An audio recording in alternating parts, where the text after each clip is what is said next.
So, as I mentioned, I believe that your emergency preparedness planning is only as good as the last emergency you lived through because that's what informed your thinking, right? No fault of your own. The reality is that sometimes it can be hard to imagine how things are going to be. So, a huge thing that came out of this was the fact that my grandmother is bedridden. She's 100 years old, she's bedridden, and we had to figure out how we were going to evacuate with someone who cannot move on their own. On part 2 of today's Harness the Power of Planning podcast, I talk about how my emergency preparedness has changed because of these most recent wildfires. On episode 92, part 2, starting now. Happy Thursday. I'm Alegre with Beyond Your Wildest Dreams. So happy to be here with you today. And today I am back home in Los Angeles.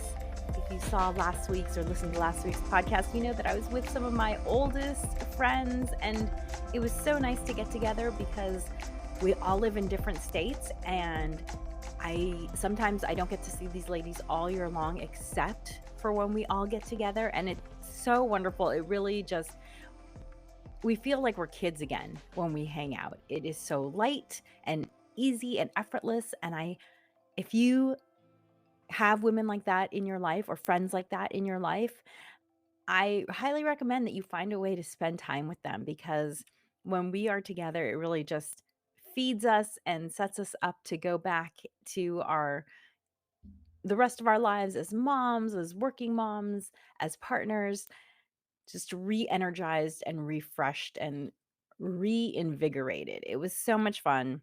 But it was also the best of both worlds because I felt ready to come home when the time was winding down.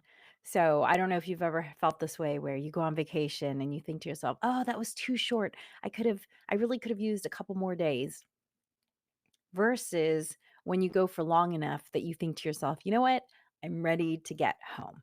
And that's what was really nice about being gone for I was gone for 11 days, but there was quite a bit of travel in there. So I was gone for 11 days, and definitely the last 2 days, I was ready to get home. I was starting to think about missing my family and those sorts of things, and it was wonderful to have that time to rejuvenate, but then to come home and be like, "Okay, I'm ready to be here. This is where I wanna be." That's the best of both worlds, don't you think? So I am Allegra with Beyond Your Wildest Dreams. If it's your first time joining me, then you know that I am all about helping you prioritize yourself and your goals by harnessing the power of planning, which is why my podcast is called Harness the Power of Planning. And if you're watching me live on YouTube or wherever you're watching live, hi, thank you for joining. Feel free to chat. I do see those chats. Hello, Daniel. And if you are watching the recording, feel free to chat then too, because guess what? I will also see those and I will also respond to those if you have a question. But here is the bouquet of books that my co author and I, Natasha, wrote. Natasha is often on this podcast with me. And all four of our books are workbooks. They're designed to help you prioritize yourself and your goals. That's why we say that's our mission, to help you prioritize yourself and your goals by harnessing the power of planning. So each of these four books will help you to harness the power of planning in a different way. If you don't know where to start, I suggest you start with 3, 2, 1, done. This is our quick win. Literally, you will do this 45-minute workbook. You see it's super short. For those of you listening to the podcast, I know you can't see, but it is like a quarter of an inch wide. It's very small. So you can read this in 45 minutes. It is a workbook.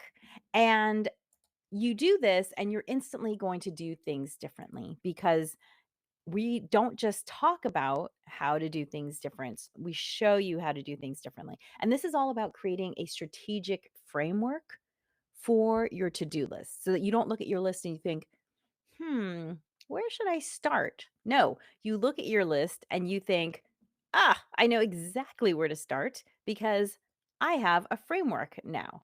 And you can actually find our books at tinyurl.com/BYWD books. And I'm I can't find the exact URL for this book, but here's a URL for one of the other books, and it will take you where you can see all of our books. I have to change the URLs. So this is the quick win. The book that you see on the screen now with the QR code is called Rock Your Morning: Three Simple Steps to Take Control of Your Morning. This is book 2. So you start here, bada bing, bada bang. The yellow book is step 2, and this is all about cultivating a space to take care of your needs so that you can show up as your best self in all parts of your life. It's all about creating a morning ritual. There's a ton of science behind the benefits of creating a morning ritual. And I'm not being hyperbolic when I say that my morning ritual is what keeps me sane and happy and motivated. And I did it this morning. I do it every morning. I don't always do it perfectly. It's not about doing perfectly, right? It's not about drinking whatever, 64 ounces of water or 60, maybe you should go higher than that. Let's say 70 ounces. It's not about drinking 70 ounces of water every day. It's about drinking, maybe some days 69 ounces and some days 73 ounces and some days 60 ounces. But it evens out. Maybe water wasn't the best analogy for this because you do need your water. But you know what I mean? Let's talk about 10,000 steps, okay? Some days I do 15,000 and some days I do 9,000, and it all evens out, and that's what's great. And same thing with the morning ritual. I don't do it perfectly every day, but I do some of it every day. Even when I'm on vacation, even when things are nutty, like I came back to a sick kid. My kiddo has been unwell off and on, and we thought she had kicked it when I was leaving, and then she went back to school and she relapsed. And so my first day back, my feet had been on the ground less than 8 hours. And as soon as I could, I called the doctor and said, "Can I get an appointment today?" Because that was the kind of day it was. But I still fit in the things I needed to do so that I felt taken care of. Because when you start your day and you feel like you're being attacked by your day, that's just not a good feeling. It puts you on the defensive. Whereas having a morning ritual puts you on the offensive, which is why I think it's so important. So, that is what we are all about. And today I'm going to talk about how these most recent wildfires have changed my emergency planning. Now, I've done a lot of emergency planning over the years. I've also done some emergency planning presentations for other organizations that I belong to, like PTA, that sort of thing. It's not by all an expertise of mine. It's simply something that I really believe in. And as a community member, I want my other community members to be educated about it. And so I have thought about it a fair amount. I have been doing it for many years personally. Let's say I have a solid 20 years of emergency planning under my belt. However, I've always said that your emergency planning is only as good as your most recent emergency because every emergency changes the way you think. And so now that it's been a few weeks since the fires have been, a daily threat, I want to talk a little bit about how it's changed my planning thinking.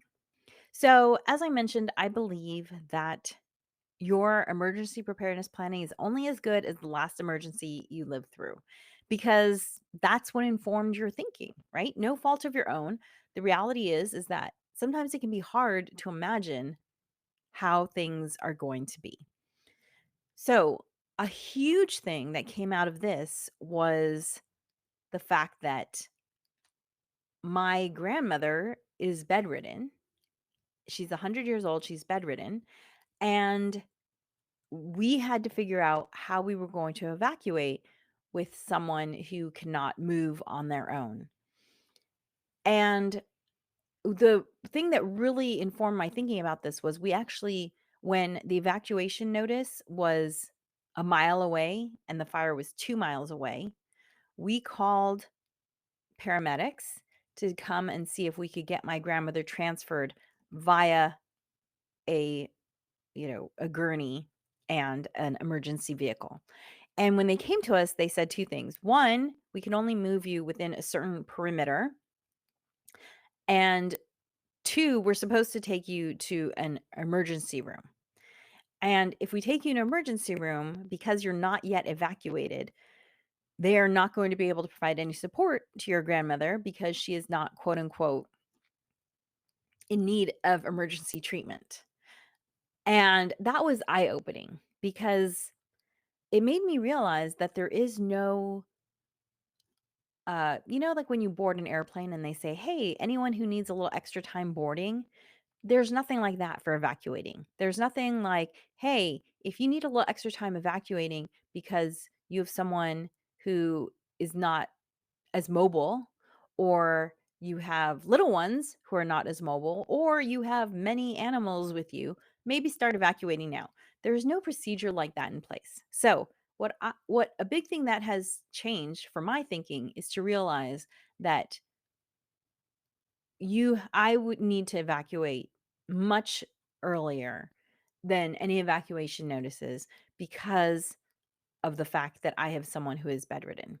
So, take that into account when you're thinking about your evacuation. Another thing what that came out was talking to my friends who were also affected by the fire. And if you were following the fires, then you know that they were being set off in random places. And there were times when I was not in danger, but a friend of mine was. And actually, it was Natasha. So I said to Natasha, hey, if you need to come this direction, you're more than welcome to. And she said, thanks, same to you. Well, guess what? A week later, we were in that situation where we were possibly going to have to go to her. And so it was wonderful to know who the people were who offered to take us in. And, we did the same for them. And that kind of like sets you up for the next emergency. These are the people who are going to be looking out for you. The third thing is that my bags are packed. My emergency bags have always been packed as if I was going to hike out of my house. However, that's assuming sort of, catastrophic failure of infrastructure during an earthquake. The fires, because they didn't start near us, we had a lot more time to prepare. And so I broadened my evacuation prep list. So I have my emergency bags are packed just like they always are packed. But now I've added a list and it's packed with the emergency bags. And this is a if you have time to pack the cars to evacuate list. So this is like the bug out bags, that's what they're commonly called in prep circles. The bug out bags, if you will, those are backpacks designed to just be worn. But if you have time to collect things and leave, you might want to think about what you would take. For instance, I know people who didn't have a lot of time, but they had enough time to grab important papers. They didn't think to grab photos at the time, and they were really upset about that. And so now I have this list that lives with our bug out bags. And this list has things like photo albums on it because I'm not going to take every photo album, but there are a handful of photo albums that I do want to take. And so those are on the list. There's also a old mahjong set that's 100 years old that I grew up with that is very precious to me. I would want to take it. There's also a wooden bowl that was something that I inherited from a great grand aunt that is very precious to me. It's a wooden bowl. It means a lot to me. And so these two things, look, they're not things that I would carry out in a life or death situation, but if I have time to pack a car, they're absolutely going to be things that I want to carry out. So I had time this time around to pack up our bags carefully.